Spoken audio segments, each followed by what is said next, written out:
What's the worst part about writing for you? What's the most difficult? I think the most difficult is going from the point when you write your first book and you think you're done and you're ready, and then you realize how much more you still have to learn. Hmm.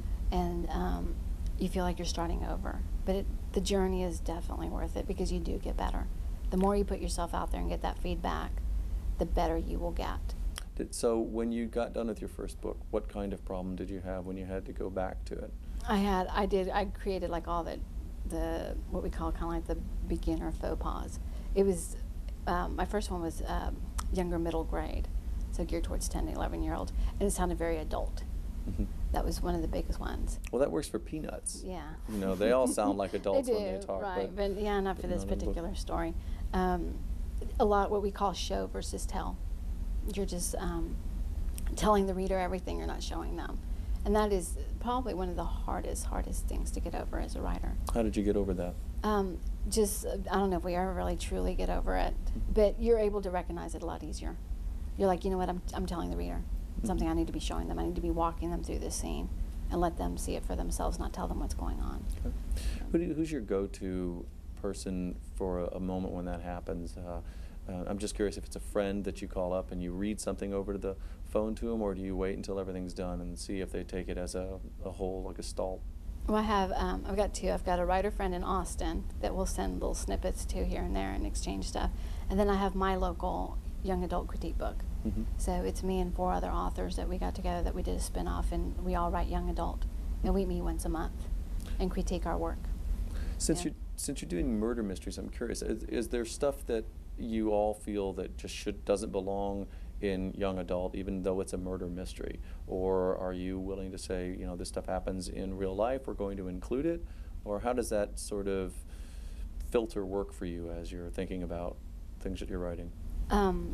I kind of think about being truthful to the event. It doesn't need to be gratuitous, or, for example, like when she comes across her sister, I don't describe a lot of it. I don't get into that because I don't think that needs to be in there. Mm-hmm. But you do have topics of that are kind of taboo, and they can be inferred as opposed to imply. I always kind of think, I have a young daughter, and I was like, well, I wouldn't really want her to read that. Mm-hmm. But you do have YA horror, which gets, Mm-hmm. you know, yeah. Like R.L. Stein, Mm-hmm. who we talked to before, but Yeah. he's very proud of being banned a lot. Yeah. You know, he took that as a badge of honor. And the first time you tell anybody you can't do this or do that, somebody will come out and do it and break the mold. Mhm. When you mentioned Stephanie Meyer, her book is a lot longer than normal YA. So, you know, you could sit there and say, well, that book cannot be that length, but yeah, it can. Hmm. I thought that it was long. I Yeah. read the first several chapters of it and Yeah. thought it was exceedingly long. And I'll be in trouble for that. Yeah, I was going to say, I'm not going to comment.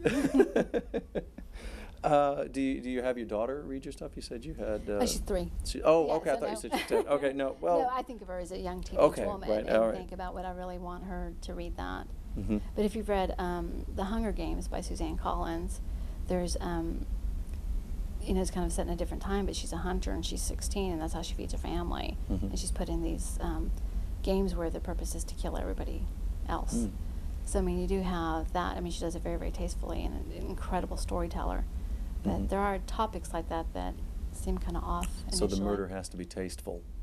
It's a game. You know, it's televised for everybody to watch. Yeah, yeah. Yeah.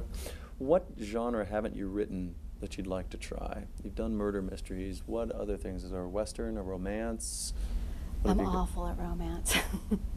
I can tell you, yeah, romance will never happen No. for me, I don't think. Science textbook. Because I think everything I write sounds cheesy when the romance.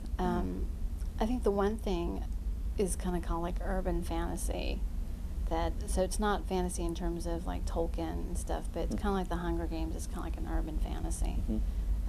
But very complex because now you're adding the world, and the world, that kind of made-up world, is its own character that you have to be true to. I mean, Harry Potter's like that.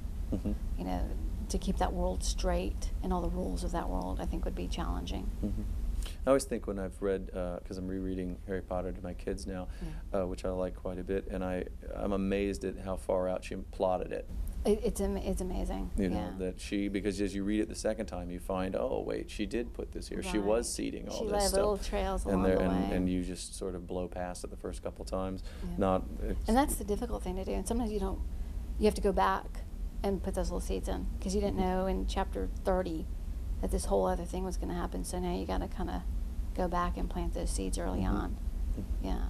So your foreshadowing happens at the end. You come back Sometimes. and add in. Sometimes the when the foreshadowing. characters have their own mind, yeah, they're like, this is what's really going to happen.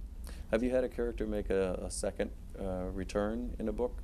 Is that something that's common for you, or that once they're through with the book, you're through with the character?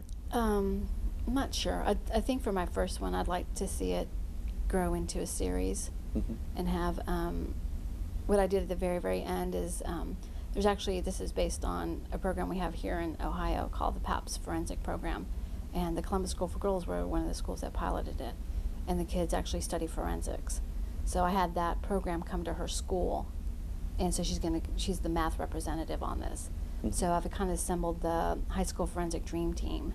And I'd like to see them have their own series What of makes them the books. dream team?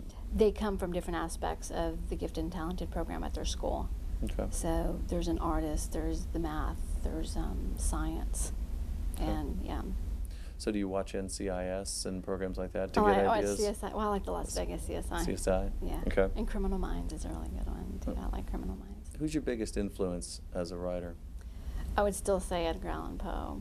Oh, really? Why? Yeah. Well, he's considered the father of mystery, but Sure. just if you read Poe, there's like a lyric and rhythm to him as you're reading him, and just he's got that increasing suspense and paints the world really, really well for you to really get in there. And I think that's why you feel, that suspense is because you're in there.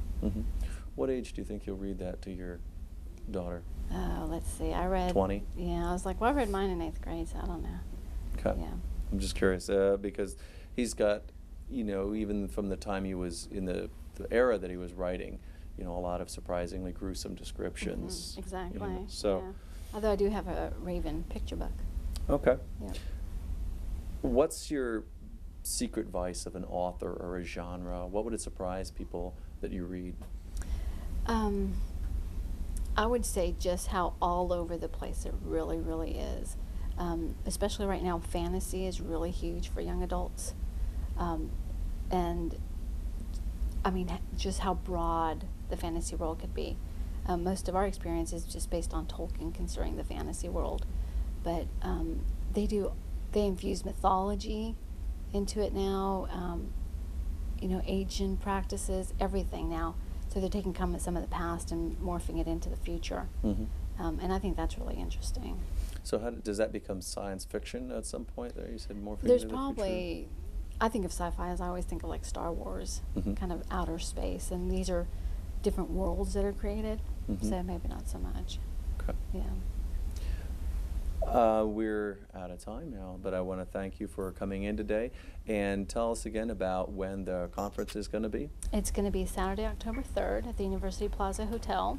And it's going to be here in Columbus. And then for more information, you can visit our website, which is www, see if I get my initials right, COSCBWI.org. Okay.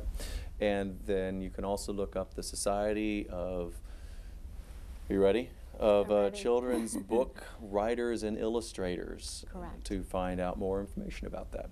So Correct. Susan Bradley, thank you very much Thank you, and have a Larry. I great day. appreciate it.